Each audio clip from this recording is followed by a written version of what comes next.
Hello and welcome to my show. This is Madhukar Mokha and you are listening Motivational Talk with Madhukar Mokha. नमस्कार दोस्तों, स्वागत है आपका, अभिनंदन है आपका, वंदन है आपका। कल की कहानी बहुत सारे लोगों को पसंद आई और सबको अपने अंदर की खुद की ताकत पहचानने का पता चला। यदि आपने अभी तक नहीं सुनी है तो जरूर सुने कल के एपिसोड की कहानी, खुद को पहचाने। और आज जो आप सुनने जा रहे हैं वो ज़बरदस्त हैं। हम थोड़ी देर में ज्ञान के मोती के बाद लेंगे कहानी की जीवन पर्यंत कैसे खुश रह सकते हैं, उसको जानेंगे, उसके छोटे टिप्स जानेंगे एक कहानी के माध्यम से। तो मेरे साथ बने रहें। आज का ज्ञान मोती, अब मैं अपना भविष्य बनाऊंगा।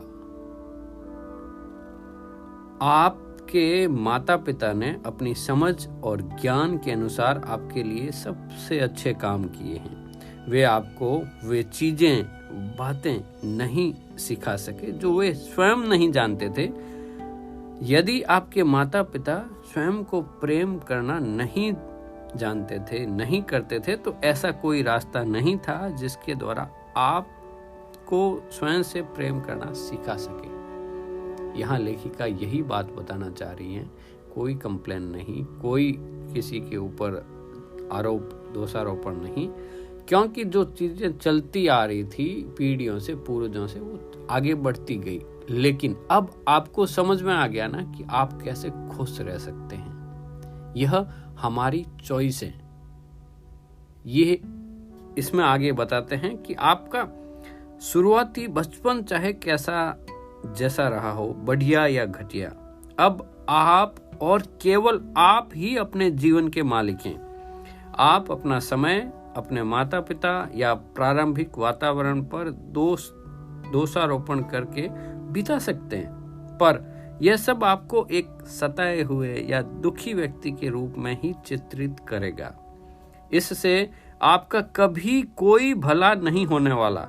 आपको जो अभी का विचार है, सोच है, वही आपके भविष्य का निर्माण करेगी और यह आपके जीवन में नकारात्मकता और दर्द ला सकता है या असीमित आनंद का जीवन। यह आप चुन लें, आपको क्या चाहिए। Choice is yours. आपको जीवन में क्या चाहिए वह हमारे खुद के ऊपर निर्भर है। तो साथियों, आप तसल्ली से सोचें, आराम से सोचें, वह खुद का निर्णय लें। अभी इसी वक्त आप खुश रह सकते हैं। ये प्रेजेंट मोमेंट ही ऐसा है जिसमें कभी कोई व्यक्ति दुखी हो ही नहीं सकता, क्योंकि पल आ रहा है, जा रहा है। हमारे खुश न रहने के पीछे एकमात्र कारण है पास्ट या फ्यूचर। पास्ट जो बीत चुका है, फ्यूचर अभी आया नहीं है। Past is neither good nor bad, it's just dead. Forget, bindi लगा लो, छोड़ दो उसको। आइए इसको एक खूबसूरत कहानी के द्वारा समझते हैं कि कैसे पुराने लोग, कैसे महात्मा लोग, कैसे सिद्ध आदमी, कैसे फकीर लोग खुशी से, आनंद से जीते थे। वो इनबिल्ट थी, अंदर से थी। ठीक है, हुआ ये था साथियों, एक महात्मा थे जो अपने जीवन की यात्रा पूरी करके बस इस दुनिया को अलविदा कहने वाले थे।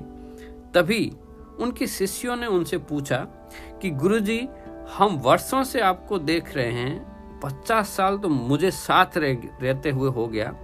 ये बात हमें चकित करती है। हम बार बार पूछते हैं, आप बस हंसते हैं और टाल जाते हैं। आपको हमने कभी दुखी नहीं देखा, कभी उदास नहीं देखा। जब देखा तब ताजा, जब देखा तब फूल की तरह खिले हुए, जब देखा तब आनंदित। आखिर क्या राज है इसका? जी हाँ दोस्तों, अभी अगर आप गूगल करेंगे ना तो आपको अभी वर्तमान में पता चलेगा जो मैथ्यू रिकॉर्ड हैं दुनिया के सबसे खुश रहने वाले इंसान। आप अभी गूगल पे चेक कर सकते हैं, उनसे सीख सकते हैं कि यह हकीकत है, यह सरल है। हम भी बन सकते हैं, हम भी एवर हैप्पी रह सकते हैं। तो उन महात्मा ने क्या जवाब दिया दोस्तों? महात्मा बोले, अब तो मैं जाने की कगार में हूं, ये दुनिया छोड़ रहा हूं। चलो राज आपको बता ही देता हूं। आज से 50 वर्ष पहले मैं बहुत दुखी आदमी था। तुम कुछ भी नहीं हो। तुम्हारा दुख क्या खाक दुख है? मेरे दुख का तो कोई अंत ही नहीं था। मैं 24 घंटे दुख में सड़ रहा था। मेरा ढंग ही ऐसा ही था कि उसमें दुख ही निकलता था। अगर मैं गुलाब के पास भी खड़ा होता तो सिर्फ कांटे गिनता, फूल नहीं देखता। और जो आदमी कांटे गिनेगा उसके हाथ दोस्तों कांटों से बिंद जाएंगे, लहू लहान हो जाएंगे। और जिसके हाथ लहू लहान हो जाएंगे, आंखें आंसुओं से भर जाएगी, क्योंकि उसका क्या खाक फूल दिखाई पड़ेंगे। उसे फूल दिखाई पड़ जाए तो भी उसे भरोसा नहीं आएगा, क्योंकि सवाल यह उठेगा कि हजारों कांटों में फूल कैसे खिल सकता है, और वो भी एक ही फूल। जरूर कुछ भ्रम है। अब दृष्टि कहाँ जा रही है वो तय कर रही। आप क्या महसूस कर रहे हो, बाहर क्या है, उससे कोई फर्क नहीं पड़ता है। आप कांटों में फूल देख रहे हैं या फूल में कांटा देख रहे हैं, तो ये नजर का ही फर्क है दोस्तों। हुआ फिर आगे क्या कहते हैं कि महात्मा कहने लगे लोगों को कि ये तो जीवन का नजरिया है। देखो, वो अंग्रेजी में कहते हैं ना कि every cloud has a silver line. वहां उसका रिवर्स था कि जो काले बादलों के अंदर एक रजत रेखा, जो बिजली की चमक दिखती है ना, उसकी जगह उनको सिर्फ वो काले बादल ही दिखते थे, महाकाले बदली दिखती थी। तो देखने का वो ढंग ही ऐसा हो गया था। वह मेरे देखने का ढंग था। लोग कहते हैं कि 2 दिनों के बीच एक रात होती है और वो गुजर जाएगी। और मैं सोचता था कि ये किस मूर्ख ने दुनिया बनाई, जो 2 रातों के बीच में एक छोटा सा दिन जो आया और गया, फिर अंधेरी रात। मैं दुखों को ही खोजता था, दुख का ही चुनता था, इसीलिए ही दुखी था। देखो दोस्तों, आपने समझा क्या? कितना जबरदस्त नजरिया है कि आप क्या सोचते हैं कि 2 रातों के बीच में एक छोटा सा दिन, या 2 दिनों के बीच में एक रात। बात वही है, सिर्फ सोचने का नजरिया है। फिर क्या कहते हैं, फिर महात्मा बोले कि एक दिन ऐसा हुआ कि सुबह सुबह मैं उठा ही था और मैंने कहा कि कब तक दुखी रहूंगा, कब तक दुख रहना है। और उस सुबह मुझे यह साफ हो गया कि यह मेरे हाथ में है।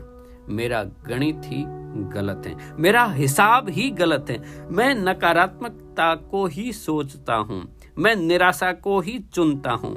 निषेध ही मेरा चिंतन का आधार है, विधेय नहीं।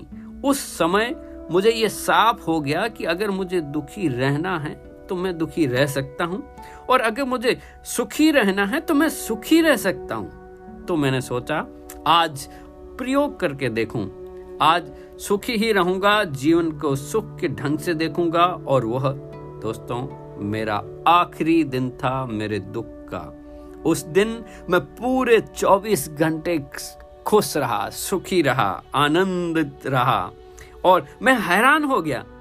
तब से हर रोज सुबह उठता हूं और अपने आप से कहता हूं कि बोल, क्या इरादा है, आज सुखी होना है कि दुखी। और हमेशा मैं सुख के पक्ष में ही निर्णय लेता हूं। किसको दुखी होना है? 50 साल हो गए उस बात को गए हुए। अब दुख मुझे यूं लगता है जैसे कभी था ही नहीं। कोई दुख स्वप्न देखा था जो कब का खो गया, जैसे किसी कहानी में कोई बात पड़ी हो जिससे मेरा कोई लेना देना भी नहीं है। जी हाँ दोस्तों, इस सुख और दुख की जो माया है, ये सिर्फ हमारी कल्पनाओं के ऊपर निर्भर कर रही है, हमारे नजरिए के ऊपर निर्भर कर रही है। बस अपना नजरिया बदलें और रोज सुबह उठते ही पूछें अपने आप से कि क्या मुझे सुखी रहना है, खुश रहना है, आनंदित रहना है या नहीं रहना है।